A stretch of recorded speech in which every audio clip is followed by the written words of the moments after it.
Oi, pessoal! Estamos aqui mais uma vez para mais uma entrevista do nosso projeto Você Me Conhece? Eu me chamo Elinete Girardi, estamos aqui em nome do jornal Pronto Achei e da TV Metropolitana Rio.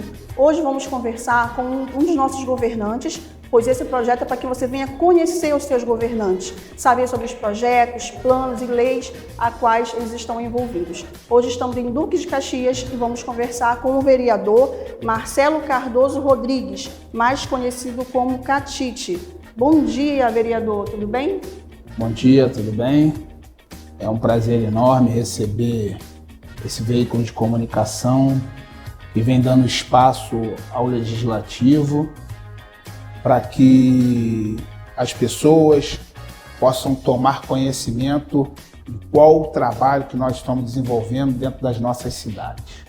Muito bem, eu vou apresentar aqui um pouco sobre o nosso vereador aqui da cidade de Duque de Caxias. É o vereador Catite, ele é casado, pai de 4 filhos. O vereador iniciou na política no ano de 1996 como candidato, está no seu 2º mandato como vereador. E uma das suas principais lutas junto à comissão é o combate ao racismo, correto, vereador? Positivo. A gente é presidente da comissão do combate à intolerância religiosa e ao racismo. Desde que eu assumi esta casa, fiz questão de assumir essa comissão, entendendo da importância de ter dentro do Legislativo uma voz que possa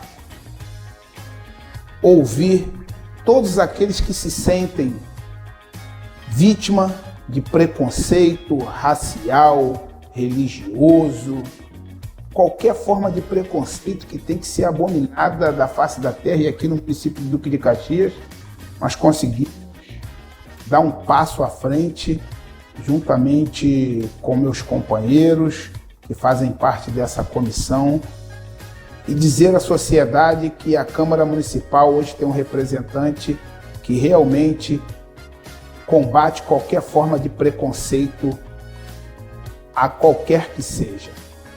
Muito bom. Vereador, conta um pouco pra gente como era Caxias, sobre a sua visão, na questão política. Como era Caxias e como está hoje a questão da evolução na vida pública, da população, melhorias para a população que aconteceram. Olha, Duque de Caxias é um município do Brasil que mais avança em infraestrutura, na saúde, na educação. Duque de Caxias tem investido pesadamente em infraestrutura, haja vista aqui no 1º distrito. Nós estamos aqui com uma obra de desfavelização aqui no 1º distrito, no coração dessa cidade, de uma comunidade chamada Parque Vila Nova e Vila Ideal, onde há investimento do governo municipal, do governo estadual, do governo federal, onde há uma canalização de um canal com uma complexidade enorme, que já se fala nisso desde 2004, e que hoje a população percebe, graças a um governo sério, um governo que realmente tem enfrentado as dificuldades, mesmo diante de todos os acontecimentos de pandemia, crise financeira, crise no nosso país, no nosso estado, mas ainda assim Caxias, com esse parlamento forte, é importante ressaltar, porque aqui tem um parlamento forte, para que a gente possa dar condições ao prefeito de agir em tudo aquilo que for para melhorar a vida do cidadão caxiense. Então, haja vista que na saúde, nós saímos agora há pouco aqui de uma reunião com o secretário de saúde, todos os representantes da saúde, onde batemos o recorde de cirurgia no Hospital Moacir do Carmo, 2.200 cirurgias no mês. É um marco importante para essa cidade, é um recorde não só no estado, mas em todo o país. A municipalização do hospital, que era estadual Adão Pereira Nunes, hoje é o hospital municipalizado, totalmente reformado, atendendo não só o município de Caxias, mas a todo o estado do Rio de Janeiro.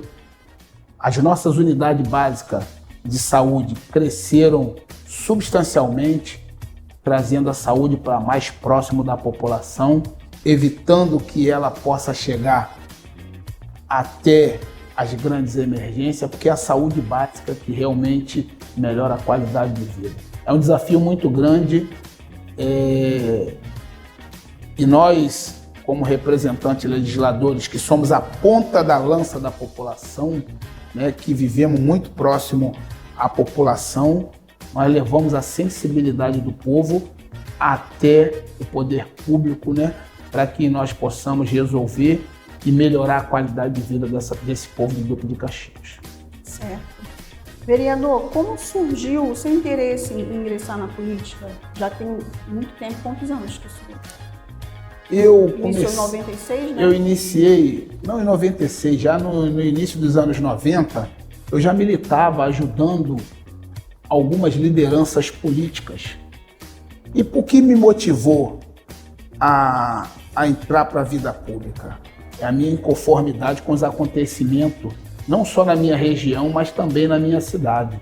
Eu ajudei diversos candidatos que se tornaram vereadores, outros prefeitos. E no momento que a gente sentiu uma necessidade de ter esse representante próximo a nós, ele se fazia ausente. E aí, em 1996, tive a coragem, eu como filho de ferroviário, e que ouvia muito das inconformidades do meu pai, na época, né? Ser ferroviário, as lutas dos ferroviários. E eu me lancei candidato em prol de uma bandeira, né? Em prol da minha juventude, para que pudéssemos ter um município que ouvisse mais aqueles que estão e que mais precisa do poder público, que é o trabalhador, e são aqueles que são mais necessitados. E iniciei tendo 705 votos, foi a minha primeira votação, e aquilo me animou muito. Pelo contrário, as pessoas, poxa, mas teve pouco voto. Não, mas eu tive a quantidade de voto de pessoas que acreditaram em mim. São 705 pessoas que eu conseguia convencer, sem dinheiro, sem estrutura de campanha, mas levando a esperança àquelas pessoas que viam na minha pessoa alguém que no futuro poderia dar um fruto. E logo em seguida comecei a propor projetos comunitários, onde tive uma parceria com uma escola aqui que hoje ela não funciona mais. Ali consegui, lendo as notícias, que os analfabetos do ano 2000 seriam aqueles que não tinham oportunidade de conhecer a linguagem da informática. E através de um amigo chamado Sérgio, dono de uma instituição de ensino privada, Auri Verde, fizemos uma parceria, aonde levei para ele a necessidade do todo o entorno da comunidade e criamos ali o primeiro curso de informática oferecido gratuitamente aos sábados à população, para que a gente pudesse dar oportunidade aos jovens que ingressaria futuramente no mercado de trabalho e aqueles que já estavam no mercado de trabalho e que precisavam ter o conhecimento da informática para continuar mantendo seus empregos. E ali foi uma porta que alavancou muito a minha ascensão política, a minha luta pela uma educação melhor, através de parceria nas escolas privadas, para que eles entendessem o passivo do retorno que eles podiam dar à comunidade, através de bolsas oferecidas pela própria instituição, para que ela possa retribuir aquilo que eles ganhavam de acordo com aquela população dentro daquela escola deles. E ali podemos dar oportunidade de muitos jovens e aos seus responsáveis de poder ter uma formação e buscar o mercado de trabalho mais preparado. E aí passei pela eleição, tive um êxito, quase 2.000 votos, aí fui candidato novamente em 2004, tive quase 3.000 votos, e foi a minha ascensão até 2016, onde fui primeiro suplente com 3.000 votos, e Deus provê de um companheiro vir a falecer, e eu tive a oportunidade em 2017, 1º de agosto de 2017, a assumir o meu mandato nesta casa. E daí em diante, nós vimos construindo junto aos meus pares, né? Passei a falar com toda a propriedade e autonomia otorgada pela população e pelo voto direto, onde fui buscar melhorias para nossa cidade, em especial os bairros que eu nasci, que eu me criei. E através do nosso trabalho parlamentar, nosso trabalho comunitário, obtive a minha reeleição em 2020, onde pude assumir aqui comissões importantes nesta casa. Hoje estou o presidente da Redação e Justiça, CCJ, sou o presidente da Comissão de Cultura, sou presidente da Comissão da Intolerância e do Combate ao Racismo. E junto com meus pares, num consenso geral aqui, foi muito importante, diante de nós criarmos, porque o vereador, as pessoas talvez não conheçam o trabalho parlamentar, mas o vereador, ele não pode ser o criador de despesa para o executivo, né? Então, é muito importante que a população saiba qual é realmente o verdadeiro papel do vereador, porque muitas das vezes a gente cobra do vereador aquilo que é de responsabilidade do Poder Executivo.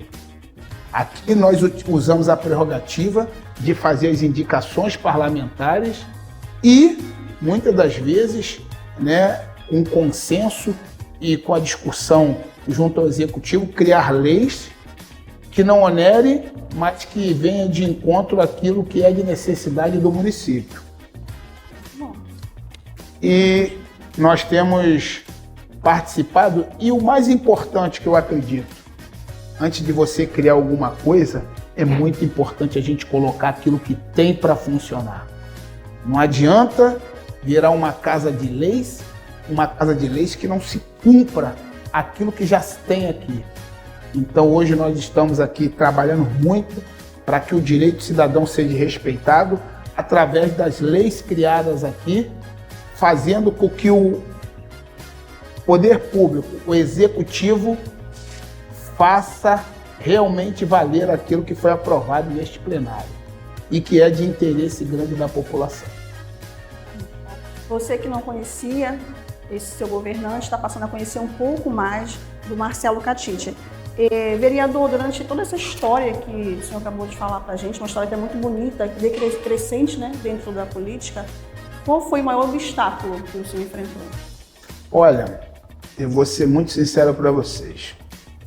O maior obstáculo é o preconceito. É duro falar nisso, mas nós temos que falar, porque muitas das vezes eu tive que indagar o choro e ser forte para não expor as nossas fraquezas. Mas se tem uma coisa que te destrói, é o preconceito. Porque o preconceito, esse racismo velado que ainda hoje ele aparece graças a veículos de comunicação, de muitos reportes sérios, de emissoras de televisão sérias, que realmente eleva e mostra a realidade nua e crua daquilo que acontece. Então, muitas das vezes, eu já cheguei, já como vereador, cheguei num local acompanhado de uma pessoa, de um assessor meu, fui visitar uma empresa e na hora de entrar nessa empresa, o segurança botou a mão assim no meu peito, não pode entrar o vereador. Né?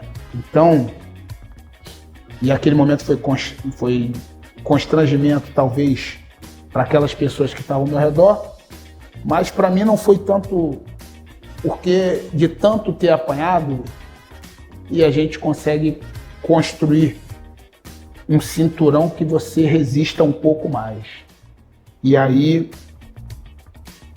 esse preconceito foi o combustível para mim continuar lutando, me motivando a não aceitar e a procurar, através daquilo que eu sofri, mostrar para as pessoas que você pode chegar aonde você quer, seja homem ou seja mulher, seja índio, seja negro, seja branco. E hoje nós lutamos muito aqui nesse parlamento e eu recebo o apoio de todos os meus colegas desta casa, né? Que é muito importante para que a gente desenvolva as políticas públicas voltadas à sociedade para que ela possa ter instrumento de defesa para que as pessoas que cometam esse tipo de crime sejam efetivamente responsabilizadas. Porque só através da responsabilização do crime é que nós vamos vencer essa conduta imoral que fere a nossa alma profundamente. O senhor pensou em desistir em algum momento? Jamais. Jamais, mesmo diante da minha história, nunca houve na história dessa cidade uma pessoa que tentasse 6 vezes, que na terceira ele já para e desiste, não dá mais, Não é pra mim? não é para mim. E eu sempre tive na minha concepção e eu sabia onde eu queria chegar. E sempre pedi a força àquele ser supremo maior, que era o Deus, né? Que guiasse meus passos, que se eu estivesse no caminho certo, que ele estivesse sempre iluminando, me livrando de armadilhas e que pudesse me dar sabedoria para que eu pudesse alcançar aquilo que eu tentaria buscar. E no momento correto, prove a Deus me dar a oportunidade e a população de eu começar a minha carreira representando legalmente o meu mandato de vereador, porque já fazia, sem ter o mandato, eu já fazia muitas obras sociais que sempre buscava atender aqueles que mais precisam e que eram invisíveis aos olhos do poder público, né? E graças à nossa equipe, à minha família, né? Como você bem diz no início, casado, pai de 4 filhos, a minha esposa é a Adriana, meus filhos estão, graças a Deus, todos eles encaminhados, um é publicitário, a outra é sargento da aeronáutica, está em Brasília. Tenho 2 atletas, né? Uma judoca, atleta da seleção brasileira, um outro jogador de futebol, hoje está seguindo a carreira já com contrato profissional. E tudo aconteceu na minha vida quando realmente o que a gente precisava mais de dar suporte, nós conseguimos, que era a criação dos nossos filhos, né? A educação para que eles pudessem, nesse mundo de desafio, buscar seus objetivos com condição de igualdade e não fragilizado pela cor da sua pele, pelo seu credo religioso, e sim pela sua capacidade e resistência de buscar aquilo que você tem de objetivo. Então, me sinto muito honrado, muito grato a esse povo de Duque de Caxias, que tem realmente acreditado no meu trabalho com transparência, com seriedade, e que só me motiva a cada dia mais buscar aquilo que é direito do cidadão. Nós precisamos informar, porque um cidadão bem educado, ciente dos seus direitos, nenhum político ou ninguém pode tirar aquilo que é deles. Muito obrigada. É muito interessante sobre isso que o senhor acabou de falar.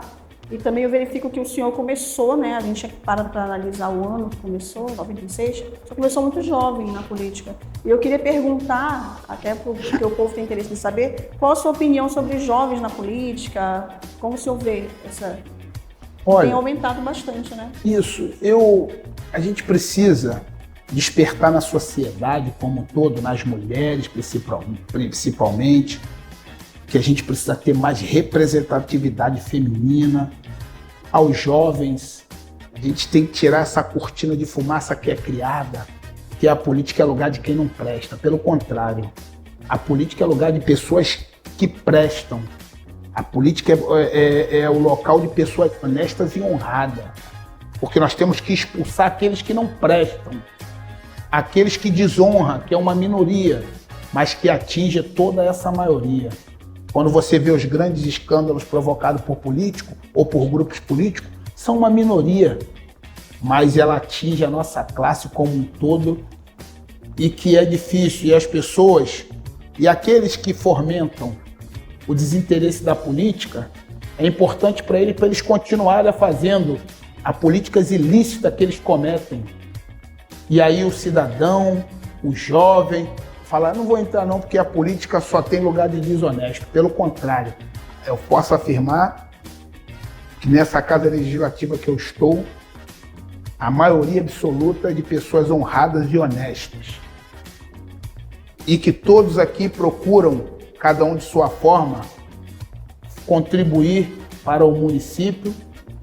E eu conclamo a toda essa juventude inconformada com os acontecimentos, para que elas possam realmente adentrar da política, porque é uma forma democrática de fazer o melhor para todos, para um coletivo. Porque não existe nenhuma outra forma democraticamente correta de criar leis, de executar leis, de trazer melhorias e benfeitoria à população, se não seja através dos nossos atos e através das leis aprovadas pela política. Tudo nessa vida se passa pela política, eu costumo dizer. Você está reclamando do preço da alimentação? Ela tem a contribuição política. Ela passa o preço da roupa que nós vestimos, ela passa pela política. Porque se tiver uma política ajustada, uma política séria, com certeza nós vamos ter preço justo. Hoje estamos discutindo a questão do salário mínimo, que ontem foi dia do trabalhador. O ganho de percentual ao salário mínimo passou pela parte política. Então a política, sim, é lugar de gente boa. E nós temos que expurgar todos aqueles que entram na política para se beneficiar da política e não deixar nada para o povo. Muito bom essa colocação, porque às vezes o jovem realmente tem esse pensamento, né? Mas o senhor conseguiu deixar algo bem claro, eu penso dessa forma também. Dentro dos seus projetos, das suas leis, vereador, tem alguma lei específica sobre inclusão, né? Que muito tem se falado sobre inclusão. Eu sou mãe de um menino de 4 anos com autismo, então a gente passa por uma luta para conseguir muitas das vezes um bom atendimento muito grande. Corre para ali, corre para cá. Tem algum projeto que isso vai beneficiar? Você chamou a atenção numa coisa que eu estou espantado, eu estou assustado. Eu conversando com a nossa secretária de saúde, conversando com a subsecretária de atenção básica, conversando com os nossos médicos da nossa saúde mental, eu percebi, eu falei assim, doutor, o que está acontecendo? É assustador o número de diagnóstico de criança com autismo. E aqui temos nossos CAPCIs, que hoje não estão dando conta do número desse diagnóstico. E aí ela me explicou uma coisa bem séria, bem prática. Vereador, é que antigamente as pessoas não descobriam o seu diagnóstico precocemente.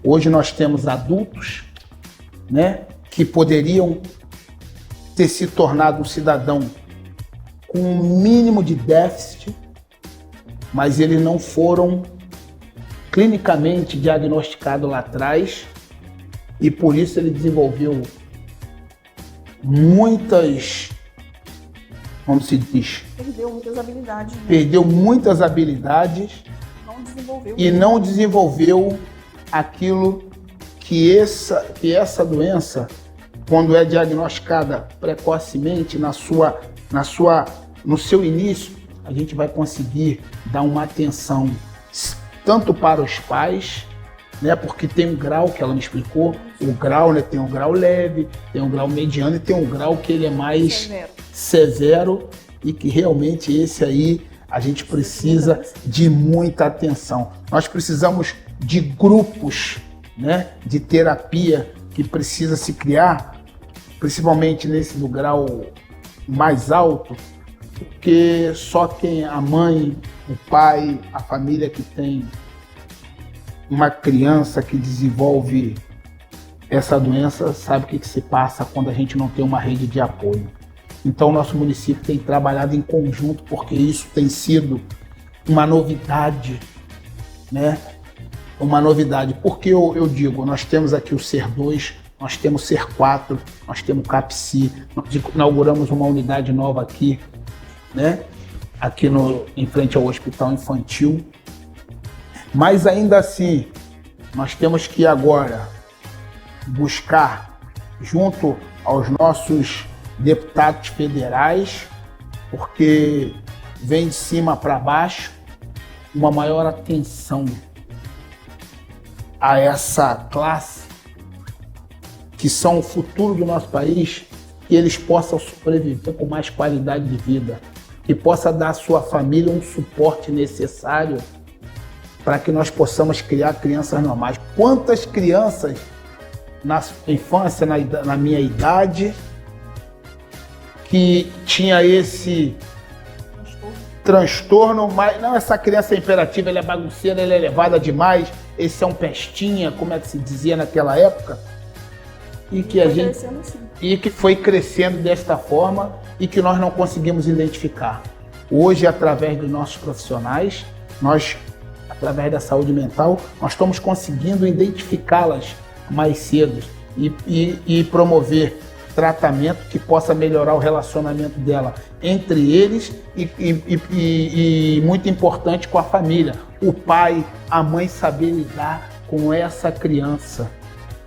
Porque a gente é muito novo para todo mundo. E essa casa aqui está muito atenta para poder a gente realmente contribuir para o crescimento da saúde mental no nosso município, que a gente possa ter mais equipamentos preparados para que a gente possa receber essas famílias, porque a gente não pode falar essa criança, a gente precisa educar a família para que a família consiga realmente enfrentar esse problema junto com seus filhos.